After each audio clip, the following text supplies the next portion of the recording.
नमस्कार, मैं राजेंद्र कुमार ध्रुवे, शासकीय हाई स्कूल जगतरा, विकास खंड गुरूर, जिला बालोद से। आज हम देखेंगे कक्षा 10वीं के भूगोल के भूमि संसाधन के भाग 2। तो शुरू करते हैं। मृदा किसे कहते हैं? सामान्य अर्थों में पृथ्वी के धरातल की ऊपरी परत या मिट्टी जिस पर वनस्पति उगती है मृदा कहलाती है। मृदा चट्टानों के विघटन से बनती है और इसमें जलवायु, वनस्पति आदि की प्रमुख भूमिका है। चट्टानें गर्मी, सर्दी, पानी से प्रभावित होकर टूटती फूटती या घिसती है, जिससे बारीक कण अलग हो जाते हैं। इनमें वनस्पति व जानवरों के अवशेष मिल जाते हैं और लंबे समय के बाद ये मृदा में परिवर्तित हो जाते हैं। मृदा परिच्छेदिका। अगर आप कभी मकान के नींव या कुआं खोदते हुए देखेंगे तो पाएंगे कि मिट्टी जमीन पर कई परतों में बिछी हुई है। मृदा की इन क्षैतिज परतों को मृदा परिच्छेदिका कहा जाता है। मृदा की परतों को मुख्यतः 3 भागों में विभाजित किया गया है: जैविक परत, खनिज परत एवं आधारी परत।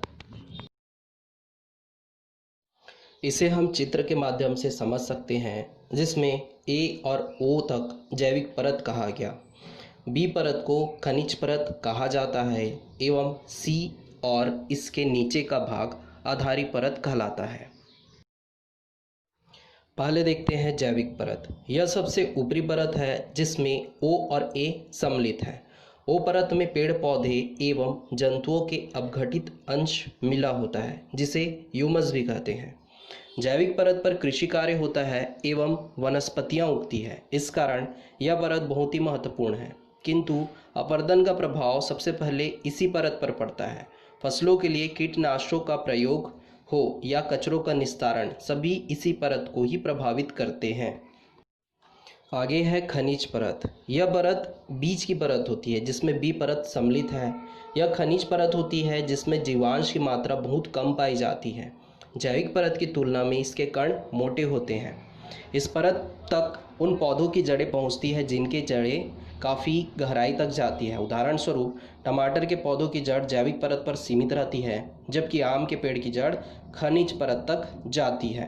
तीसरा आधारी परत। यह सबसे निचली परत है जिसमें सी और उसका निचला परत सम्मिलित है। इसमें निचली आधारी चट्टान होती है जिसके विखंडन से सी परत का निर्माण होता है। भूमि निम्नीकरण। जब किसी क्षेत्र की भूमि की क्षमता पहले से कम होने लगती है तो हम उसे भूमि का निम्नीकरण कहते हैं। उदाहरण के लिए, अगर बाढ़ के कारण किसी खेत पर रेत बिछ जाए और वह कृषि या चराई योग्य नहीं रहे तो हम उसे निम्नीकृत जमीन कहेंगे। उस जमीन पर पौधे व अन्य जीव जंतु, मनुष्य को पोषण अब पहले जैसा नहीं मिल पाएगा।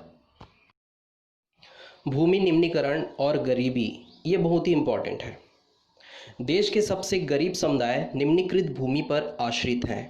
वे या तो गरीब पशुपालक हैं या फिर निम्न गुणवत्ता वाली भूमि पर खेती करने वाले गरीब व सीमांत किसान व आदिवासी हैं।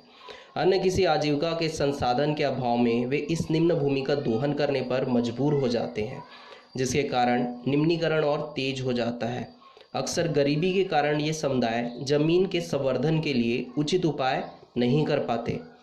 इस तरह गरीबी और भूमि निम्नीकरण एक दूसरे का कारण बनकर एक कुचक्र स्थापित करते हैं। इसके लिए यह आवश्यक है कि इन प्रदेशों की भूमि संवर्धन का जिम्मा सरकार उठाए और गरीबों की आजीविका और भूमि की गुणवत्ता की रक्षा करे। भूमि प्रबंधन बहुत ही जरूरी है। इसमें हम देखते हैं, भूमि एक स्थिर संसाधन है, किंतु जनसंख्या निरंतर बढ़ रही है। हमारी आवश्यकताएं बढ़ रही है, हमारी जीवन शैली बदल रही है, नगरों की ओर पलायन बढ़ता दिख रहा है। इस सब का असर भूमि पर स्पष्ट रूप से दिखाई पड़ रहा है।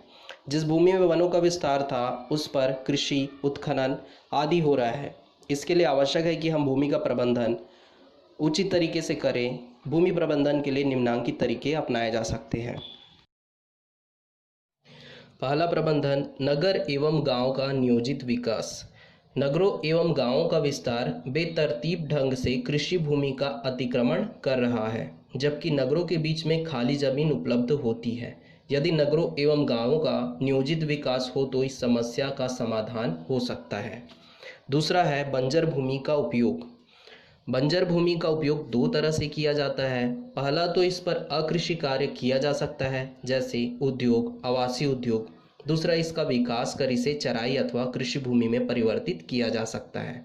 इससे एक तो कृषि भूमि का विस्तार होगा एवं दूसरा बेकार भूमि का उपयोग हो सकेगा। तीसरा प्रबंधन, परती भूमि का उपयोग। परती भूमि खास करके जो 1 वर्ष से अधिक समय के लिए छोड़ी जाती है, उसका उपयोग कृषि या बागवानी के लिए किया जा सकता है। इससे उत्पादकता में वृद्धि होगी। चौथा, वन संरक्षण एवं वन रोपण। वन एक ऐसा संसाधन है जिसका दीर्घकाल में नवीनीकरण किया जा सकता है, अतः इसका व्यवस्थित उपयोग किया जाना बेहतर होगा। वनों से पुरानी वृक्षों की उतनी ही मात्रा में काटा जाए जितना लगाना संभव हो सके। भारत के 23% भूभाग पर वन है। पर्यावरण संतुलन के लिए इसमें विस्तार किया जाना चाहिए। भूमि का पांचवा प्रबंधन है मृदा क्षरण का रोकथाम। अपरदन या कटाव, कचरा जमाव, रासायनिक उर्वरक एवं कीटनाशक के उपयोग इत्यादि के कारण से मृदा का क्षरण हो रहा है, जिससे मृदा की उत्पादकता एवं कृषि भूमि की कमी होती है। मृदा क्षरण की रोकथाम कर इसकी उत्पादकता में वृद्धि की जा सकती है। छठवां, घर के आसपास की भूमि का उपयोग। गांव या मोहल्ले में घरों के आसपास काफ़ी खाली ज़मीन होती है। इस भूमि पर मौसमी फलदार पौधे लगाए जा सकते हैं। लोग घरों के आसपास की भूमि का भी उपयोग इस प्रकार के उत्पादक कार्यों के लिए कर सकते हैं। धन्यवाद।